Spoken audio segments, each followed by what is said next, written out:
പാകിസ്ഥാനിൽ നിന്ന് JF-17 യുദ്ധവിമാനങ്ങൾ വാങ്ങുന്നതിൽ ബംഗ്ലാദേശ് താൽപ്പര്യം അറിയിച്ചു. ചൈന പാകിസ്ഥാൻ സംയുക്തമായി വികസിപ്പിച്ച ഈ ഒറ്റ എഞ്ചിൻ പോർ വിമാനങ്ങൾ സ്വന്തമാക്കുന്നതിനെക്കുറിച്ച് ബംഗ്ലാദേശ് വ്യോമസേന മേധാവി ഹസൻ മുഹമ്മദ് ഖാനും പാക് വ്യോമസേന മേധാവി സഹീർ അഹമ്മദ് ബാബറും നടത്തിയ കൂടിക്കാഴ്ചയിൽ ധാരണയായി. T20 ലോകകപ്പ് കിരീടം നിലനിർത്താൻ ഇന്ത്യ. സഞ്ജു സാംസൺ ഓപ്പണറായി മടങ്ങിയെത്തുന്നു. 2026 ഫെബ്രുവരിയിൽ ഇന്ത്യയിലും ശ്രീലങ്കയിലുമായി നടക്കാനിരിക്കുന്ന T20 ലോകകപ്പിനുള്ള ഒരുക്കങ്ങൾ ആരംഭിച്ച് ഇന്ത്യൻ ടീം.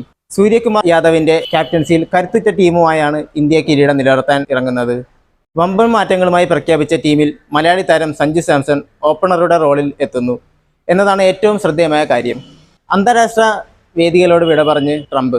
66 ഉടമ്പടികളിൽ നിന്ന് US പിന്മാറുന്നു.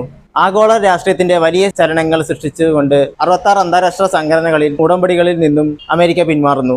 US president Donald Trump ഒപ്പുവെച്ച പ്രത്യേക മെമ്മോറാണ്ടത്തിലൂടെയാണ് ഈ ചരിത്രപരമായ തീരുമാനം. നടി ആക്രമിക്കപ്പെട്ട കേസിൽ 8ാം പ്രതി ദിലീപ് ഉൾപ്പെടെയുള്ളവരെ വെറുതെ വിട്ട വിചാരണ കോടതി വിധിക്കെതിരെ സർക്കാർ ഹൈക്കോടതിയിൽ അപ്പീൽ നൽകുന്നു. സ്പെഷ്യൽ പ്രോസിക്യൂട്ടറുടെയും DGPയുടെയും ശുപാർശ അംഗീകരിച്ചാണ് സർക്കാർ നടപടി. റഷ്യൻ എണ്ണ ടാങ്കറിനെതിരായ US നടപടി. പൂർണ്ണ പിന്തുണ നൽകിയെന്ന് ബ്രിട്ടൻ, റഷ്യയും അമേരിക്കയും തമ്മിലുള്ള സംഘർഷവും. വീണ്ടും ഉയർന്നു വന്നിരിക്കുന്ന വടക്കൻ അറ്റ്ലാന്റിക് സമുദ്രത്തിൽ റഷ്യൻ പതാകയുള്ള എണ്ണ ടാങ്കർ ബെല്ല 1 പിടിച്ചെടുക്കാനുള്ള US നടപടിയെ ബ്രിട്ടൻ പൂർണ്ണമായും പിന്തുണച്ചിട്ടുണ്ട്. US-ന്റെ അഭ്യർത്ഥന മാനിച്ചും അന്താരാഷ്ട്ര നിയമത്തിന്റെ ചട്ടക്കൂടിനുള്ളിലും ഈ സഹായം നടപ്പിലാക്കിയതായി UK പ്രതിരോധ മന്ത്രാലയം സ്ഥിരീകരിച്ചു.